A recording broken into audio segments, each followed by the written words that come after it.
Welcome to the Heart-Led Business Show, where compassion meets commerce and leaders lead with love. Join your host, Tom Jacobs, as he delves into the insightful conversations with visionary business leaders who defy the status quo, putting humanity first and profit second. From heartfelt strategies to inspiring stories, this podcast is your compass in the world of conscious capitalism. So buckle up and let your heart guide your business journey. Ladies and gents, grab your gears and tune your ears because we're about to dive deep with Purdeep Sangha, known as many as the strategist. He's a concoction of charisma and cognition, an author, TV show host, and the godfather of mindful alpha male, set to spice up your life with sizzling success strategies. He's proof you can prosper in your profession and still be a sensation with your wife and kids. So stick around if you're ready for a thrilling ride into the realm of the heart-led hustle here on the Heart-Led Business Show. Fasten your seatbelts. It's going to be a fantastical, fruitful ride. Well, Purdeep, welcome to the show. Tom, thanks. I appreciate the introduction there. That was awesome. Thank you. No worries. I always like to spice things up a little bit at the beginning of the show. Set the tone. But tell me, what's your definition of a heart-led business? Well, for me, it's simply, do I feel good about the business that I do? And do I feel good about it day in and day out? And if we take a look at a little bit of a deeper definition, it's we're doing good stuff for good people, and it's what we consider a win-win-win. So it's a win for our clients, it's a win for us, and it's a win for a broader community or ecosystem. So that's our definition as a whole. Okay. No, I like that. That's really cool. And especially like that you can feel good about what you're doing as well. Does that correspond with the whole philosophy of do what you love and you'll never work a day in your life? Yeah, I think there's a lot to be said about that because we do a lot of studies on performance. Like that's one of our organizations is all about performance in the workspace. And we have done very heavy studies on that and work in that area. And yeah, passion is a key element to driving inspiration and keeping people. I like to use the word inspiration, but the typical term out there is motivation, but keeping people inspired and keeping them inspired at that optimal level. And that's what inspiration leads to performance, like individual performance, which leads to business performance, but it also leads to happier customers and clients and happier team members. So when team members are passionate and other team members feel that, it just creates a higher level of energy within the organization. I just did a workshop on this yesterday and the day before that about this whole concept of energy and passion and what that does for business and how that drives results. So there's a lot to be said about being passionate, the energy that it creates, the business results that it creates, and the impact that it creates. That's interesting because if you think about most kind of profit-led businesses, it's kind of the opposite way around. It's like, let's look at the bottom line, let's look at the numbers, and screw the people. If they don't like their job, we can get somebody else in here. And from your definition, it's kind of flipping that around and saying, we need to develop our people so that they're happy, and happy employees lead to happy customers, lead to happy shareholders, and happy owners and happy profits. I like that. Yeah, it makes sense. And I think that old way of doing business has really not fallen apart, but you could see it's changing now. It has significantly changed over the last 10 years in terms of I'm going to say, value that people put in their people. Leaders put in their people, I should say. Especially through COVID, there's been a huge, huge uptake. Like it's incredible. It's shifted significantly where organizations now are paying more attention to the well-being of their employees. For example, some of the organizations used to not even have any mental health coverage. Now they do. Some organizations had $2,000, and I'm talking about here in Canada in particular, had $2,000 a year in mental health coverage, and some of them have bumped it up to $10,000. And I'm surprised to see which organizations have and have not. For example, my wife is a nurse practitioner, and she works in a cancer ward. She leads a cancer ward in a Toronto hospital, Sunnybrook Hospital, and they haven't bumped up their mental health. And I'm like, holy crow, through COVID, they're the ones that took the biggest hits. Yeah. And were I still remember my wife, like they were stressed, extremely stressed. The system was stressed, the people were stressed. They didn't choose to bump that up. So it's interesting to see the difference in different organizations and what they've done and what they haven't done. But to bring it back to what you were talking about, yeah, you got to have people that are motivated and inspired, and in order for you to do that, now, for my belief, like we're talking about heart-led businesses, there has to be a balance. And the balance is it's not just on the organization to provide stuff for the employees. Like I think that's a complete misconception here. And I think a lot of people have abused it. And we're heading down that way right now in society where there's a sense of entitlement versus, earning something and being responsible yourself. That's the way society is going. You're my employer. You owe me this versus, hey, I have a role to play in this too. Maybe I need to invest in this in some way, shape, or form. And we know if you take a look at employees who have employee assistance programs, I apologize if I'm going down a rabbit Oh, that's hole, fine. but employee assistant programs, a lot of them aren't taking advantage of it, or they're not taking advantage of it effectively or following through with the stuff. So there's an onus on both sides when it comes to being heart-led. Yes, employers need to do what they can to help support employees, but employees need to take ownership as well. Yeah. Yeah. It's funny you bring up EAPs. So I worked in corporate for a while and we had, the employee assistance program. It was almost frowned upon. Like that was a feeling that I got from when the HR person was like, well, we have this program and you can talk to them if you want. It's like, wow, you're really giving a great endorsement for, people to really take advantage of, a program like that. And then on the flip side, when I had my fitness business, I started working for a company that was contracted to provide speakers at different, for different topics. And so I would go into different companies and it was paid by their EAP program. And it was always interesting, the different businesses that would go into it. Sometimes, they'd just be eating lunch, it's like, okay, I get a free lunch and I can talk to, or I can hear somebody talk, but I'm not going to really pay attention. And that was, 15 years ago, of course. So I sure hope things have changed since. I know I was doing a number of sessions for CEOs in particular and senior leaders over the last couple of days. And I know they are paying attention because we have the results. We have some survey results. We do a lot of private studies. And one of the private studies that we did yesterday was on burnout. And it was pretty telling. There were a lot of people, roughly 83% of people that we had surveyed. And it was a significant size. It was relevant, you can say, statistically relevant, and 83%. And the question was, do you know someone who have you, or do you know someone who has been burnt out over the last 2 years, within the last 2 years? And 83% said yes. Wow. And so, yeah. And are you experiencing burnout or any burnout symptoms currently? It was about 78%, I believe. 78, 79%.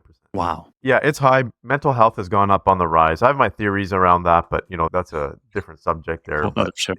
that's a whole other show. But yeah, it really comes down, and people are more aware of it now, that taking care of employees is a good business strategy now because it's a competitive advantage. How do you keep good people? How do you get good people, and how do you keep them? Yeah. And I like what you were saying earlier as well, that it's not 100% on the employer, but it's a shared responsibility between the employee and the employer as well. Yeah, that's important. And the reason why I say this is because we have an entire organization, as I mentioned, it's called the Executive Lab, which is all about helping organizations, team members, and teams perform at a significantly higher level. It's performance training, it's not specific skill training. And we teach people how to perform better. And what we know is that people do not take accountability for their own performance, the vast majority of people. And so even when they have a coach by their side, they need a lot of pushing. Accountability is the number one challenge, I would say, in the corporate world, Huh. in the business world, because there's a lot of people that are supposed to be responsible for stuff or have a part of the job description or job duties or whatever it is. And we're seeing this climb significantly, Tom. Like, it's changing now, even in the academic world, because I have a lot of friends who are professors and university professors, and they're saying the same thing. Students are coming in and saying, oh, I need an extension for this without any valid, legitimate reason. There's a whole sense of entitlement. And especially in the business world now, we're seeing this, particularly in Canada. It's a little bit less in the US, but it is happening quite a bit. Oh, that's crazy. So I kind of skipped over the next question that I usually ask is a little bit about your background, your business, and what inspired you to have a heart-led business. Wow. Yeah. So I'm going to try to keep it short, but I think I have to give full context to explain why. Yeah. But my parents were immigrants, and they immigrated over in the early 70s, and they had my brother and I, and they just worked hard. They didn't have any formal education. They just worked hard. And eventually they worked on an orchard, and they eventually bought their own and built a business, and it was successful, and they never worried about money from that perspective. But I was always fascinated about, well, what made my parents different than anybody else? So other people were complaining about not making money. My parents were fine, and they're doing great. So what are the business principles that they were putting in place? So I started to study that at a very young age. Plus other businesses around us, I would just study and I'd be like, especially the majority were family businesses. So I was like, okay, what makes this family business better? Then I got into studying the brain. It just so happened I had a substitute teacher in I believe it was a grade 6, came up. He was from Europe and he had moved to Canada and he was substitute teaching, and he wrote a bunch of words on the chalkboard at that time, chalkboards, and put circles around them and lines between the words and said, this is a mind map. And that moment on, I was just completely hooked and fascinated, because even for the next 20 something years, people were not talking about mind maps. I remember I was the first person in pretty much every organization to bring in mind mapping into teams. So I asked him, I said, what is this? What is this mind map? And he said, you know what, if you're interested, go look up, that time it wasn't internet, but go look up books, right? Go in the library, a public library, and look up inventors like Einstein and Leonardo da Vinci and so forth. And they all talk about a very similar concept, right? Which is mind mapping, putting your concept down on paper, whether it's thought bubbles or whatever it is. It's basically concept thinking, right? And I was hooked from then because I started to read that. Then I started to read on brain science at that time, which is now called neuroscience. So I started to study that at a very young age. And then at 17, I was a personal trainer. So fitness was a big part of my life, and I wanted to help other people get fit. Realized that I would put these programs together, and 80% of the people wouldn't do them. Yeah. My background academically is also in science, right? I grew up in science, neuroscience, and biochemistry, and so forth. And then went into the business world, studied business at multiple different places, and being in business too. And I was executive for 14 years. My goal is to be a CEO of a major company. That was my goal. And predominantly in banking, because banking touches every industry. And I had an affinity towards credit unions. I spent most of my time in credit unions. My brother grew up in the banking system. And in Canada, the credit union system is very strong. It's not like the American banking system. The American credit unions are smaller. Right. The Canadian ones are a lot larger and very competitive. And I aligned with the values. Talk about heart-led compared to profit. And I saw this almost every single day between my brother and I, right? He'd be coming back and be like, oh my God, I can't believe they did this. Or, they promised us this bonus and they actually pulled it back. Like that's how the banks work, right? If the bank doesn't hit their quarterly profits, but you still hit your targets and you're promised this compensation, they've pulled it back. Wow. And so what are you going to do? Are you going to go against the big banks who have endless dollars? But the credit unions are not like that. And so that was my goal. That was my mission. And then a number of years ago, about 7 years ago, I decided now I was an entrepreneur. I invested in real estate, did other things. And I said, I'm going to start my own advisory firm. And from there, and it actually happened that I started in the US and grew it from there. And then it kind of expanded into a number of different areas. So fast forward, I'm a husband and I got 2 kids, and I have an umbrella, you can say, company that has advisory firms where we help business leaders, whether you're a business owner or a CEO or an executive, really help grow and scale their business or their division or department or results, but also help on the personal side. Going back to my years as a personal trainer, knowing that a lot of it has to do with the individual. So we've combined the two. And so that's what we do every single day. We help people.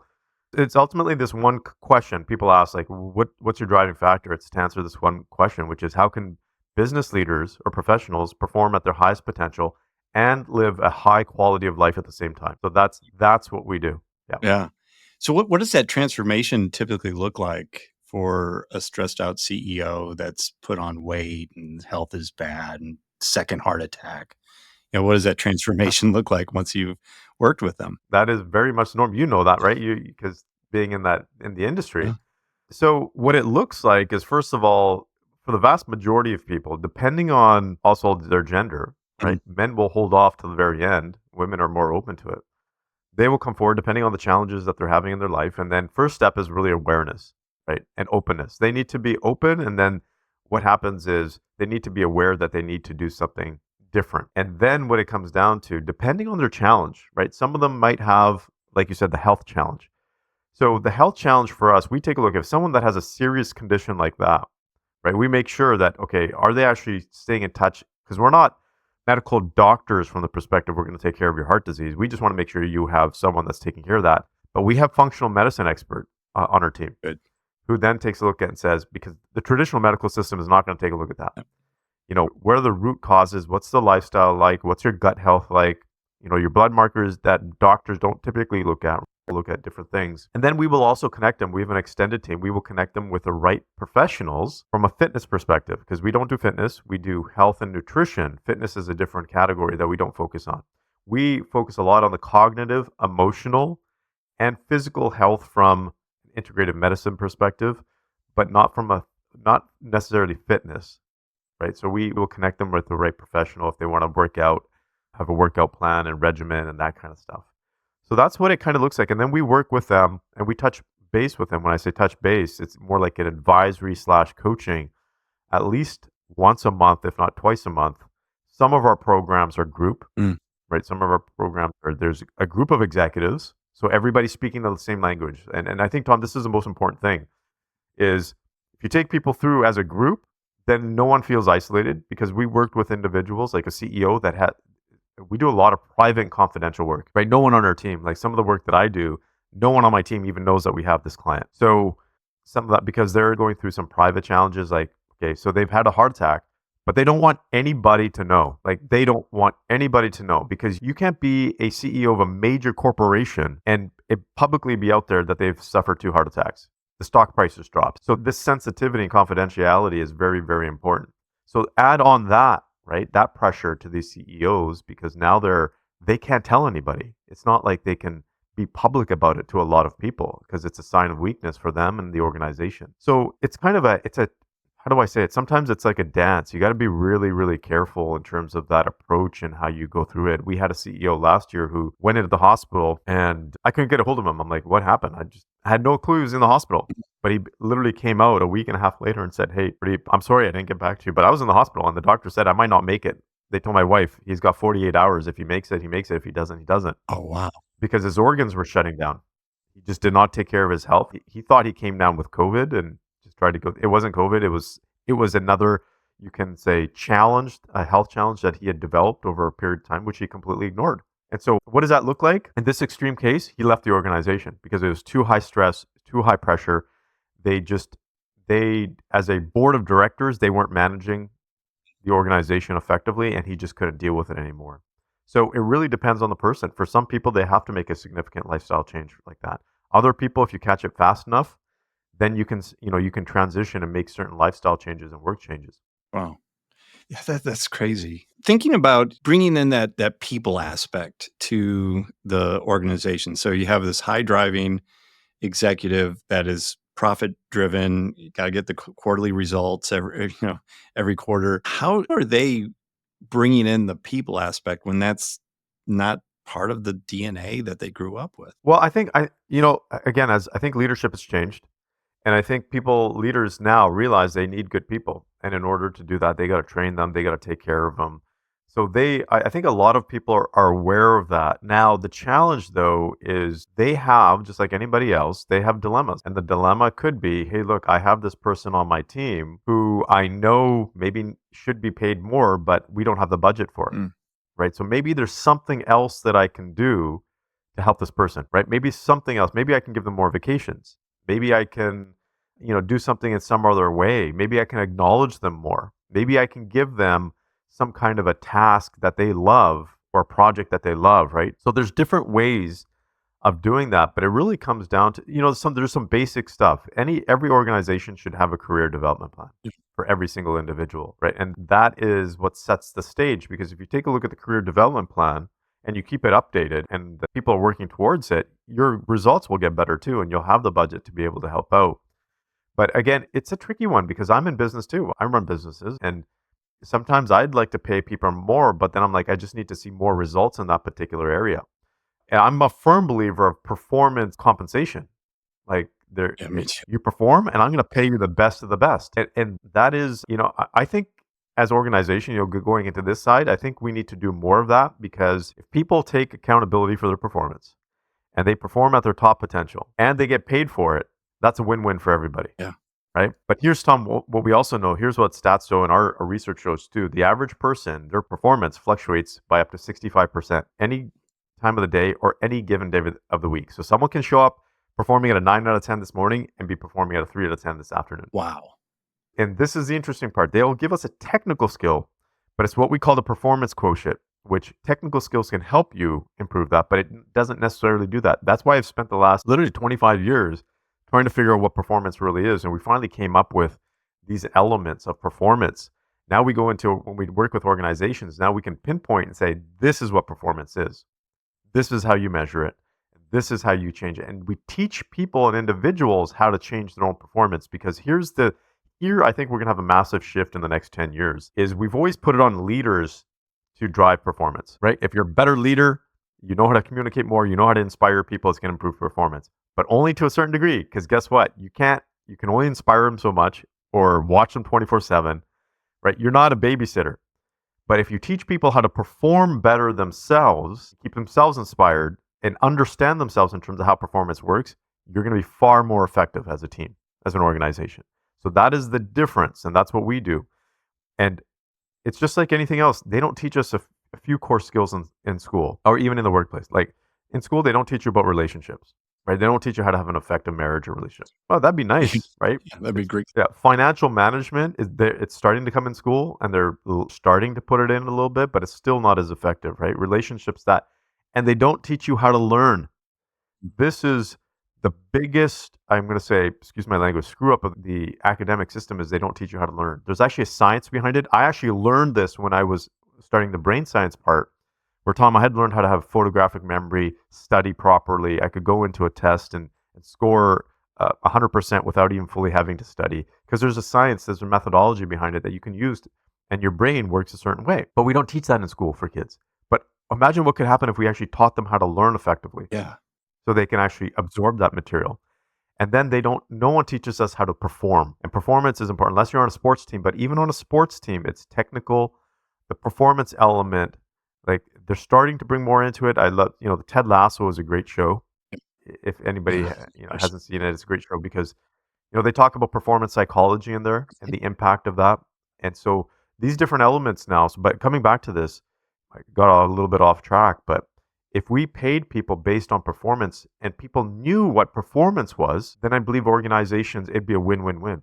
So what's the difference between kind of technically doing your job correctly? So let's say, a salesperson, they make all the sales calls, they do all the right things, and they're getting, a 85% close rate on their, is that performance, or is that just doing the tactics to get to an end result? No, that is performance, but it's like, what are the elements within that? And I'll just give you a few examples, because there's particular elements within that. One is accuracy, right? So how accurate? So whether they're phone calls or the sales proposal, whatever that looks like. The other one is quantity, right? Quantity is another one. Consistency is another factor of performance. Speed is another factor of performance. But here's something what people don't pay attention to. What about feelings? Because feelings have an element of performance. The better you feel, the higher your performance. Okay, this is scientific. This isn't yes, right? We know that. If you have a stomach ache, you're not going to feel as well. If you don't eat effectively, you're not going to perform as well. If you have from an emotional level, because there's 5 different levels of feelings, right? So there's different levels, and if you understand that and you can tackle that and you feel better, you can actually perform better. So there's different elements within, you can say, this framework that you can break down. So now you're taking a look at a salesperson's calls, and now you can say, out of these elements, how effective was it, right? Okay. So you're breaking down the duties or the activities, and now breaking it down to the core elements, because now you can replicate it, you can fine tune it, right? Just like in sports, they fine tune things. Yep. If you're throwing a basketball, they're going to fine tune, your arm swing, for example, your wrist. So it's just like that. And one thing, for example, that most people don't pay attention to when it comes to performance is unintended consequences. And the example that you just used is a prime one, because we get this a lot. There's a sales, 1, 2, maybe even a few great salespeople, but they're not following the process. They're not part of the team culture. They're doing things out of the norm, and everybody else is like, why do they get to do that? And we, that makes no sense. And they're not so great for the culture. So those unintended consequences are now hurting the performance of other people, or hindering the performance of other people. Okay. So that's a performance element. So these are the things that people or organizations need to take a look at. So we've broken it down. Now when we work with people and leaders, they're like, okay, now we get it. Now we can have a very pinpointed conversation. And it's not anything to do with, hey, you're a bad person or you generalize your performance. Now it's like, here's the 10 elements, Yeah. right? And now we can break it down. And so that person can't take it offensively because it's just on a piece of paper, right? It's like saying your handwriting is not within the lines. No, it's not that you have bad handwriting. You just got to put it in between the lines, right? Yeah. So if a person takes that offensively, that's their own problem, but they should understand that's part of the requirement. Yeah. No, I like that. That's a really great analogy. And then what you said about the feelings as part of performance, that definitely is not something that is looked at a regular basis. And, it could be that boss that yells all the time that creates that toxic work environment that brings everybody's feelings down, the productivity goes down. But it also could be they had a fight with their spouse in the morning and that productivity is going to be down for that day as well. And I think that's the element that a lot of people miss when looking at kind of overall performance of an employee. Yeah, absolutely. Feelings, and like I said, there's 5 different levels, and one of them is also personality. Because some people just have a personality of have a baseline level of feelings with their personality. And when they realize the impact that it has on the performance, then we can help them shift it. Or if the impact that it has on other people's performance, right? And so I had this question yesterday from a CEO. Well, what if it's just a person's personality? And my response is this: like, if you take a look, a lot of people in psychology, there's 2 kind of mindsets, right? One is personality is fixed. Personality is fixed, and you can't change your personality because there's 5 main personality traits. And other people are like, no, you can shift it. If you can flip genes on and off, epigenetics, and you should be able to change your personality to a certain degree. And my belief is that you can change your personality to a certain degree if it's intentional and you're focused on it. Like if you put the work behind it, I do believe you can change your personality over time.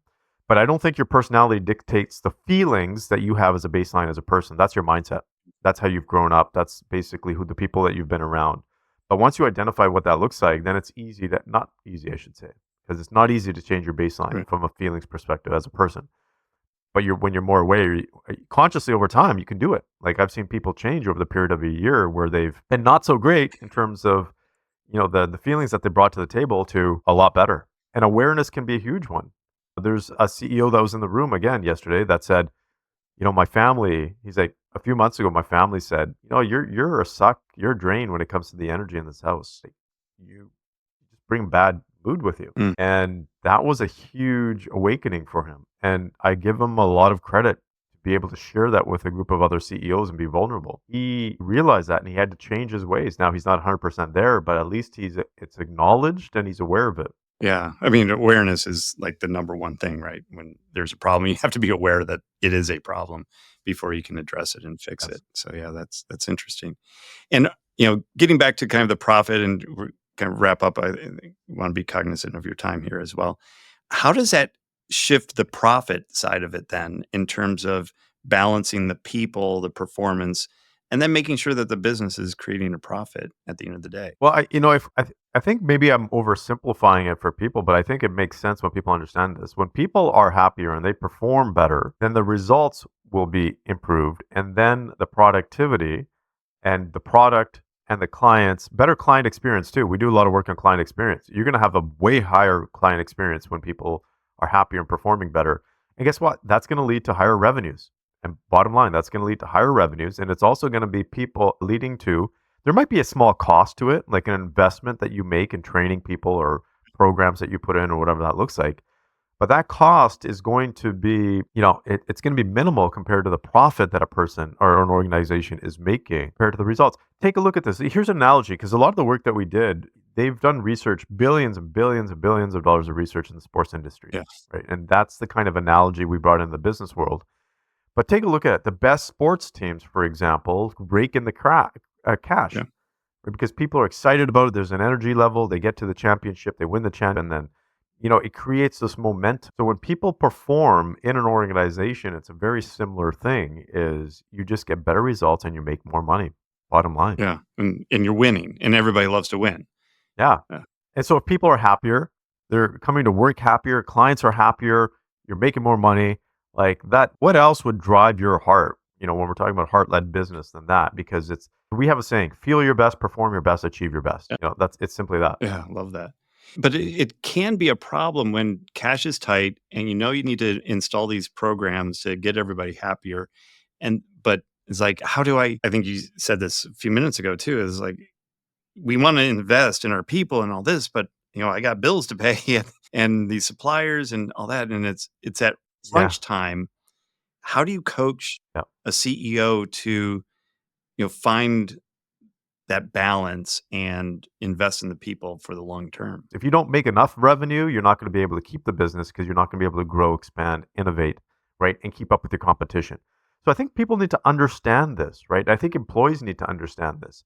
You have to make a significant amount of money within your industry and comparably compared to your competition to be able to be relevant. That is the most important thing. And sometimes that does require letting people go because the industry has shifted, whatever that looks like, and you have to remain competitive. If you take a look at what Steve Jobs did, for example, when he came back to Apple, when he left the first time, he basically pared it down. And this is just a basic strategy for many organizations that are going under, is when they bring a new CEO down, you have to pare it down to the basics now, right?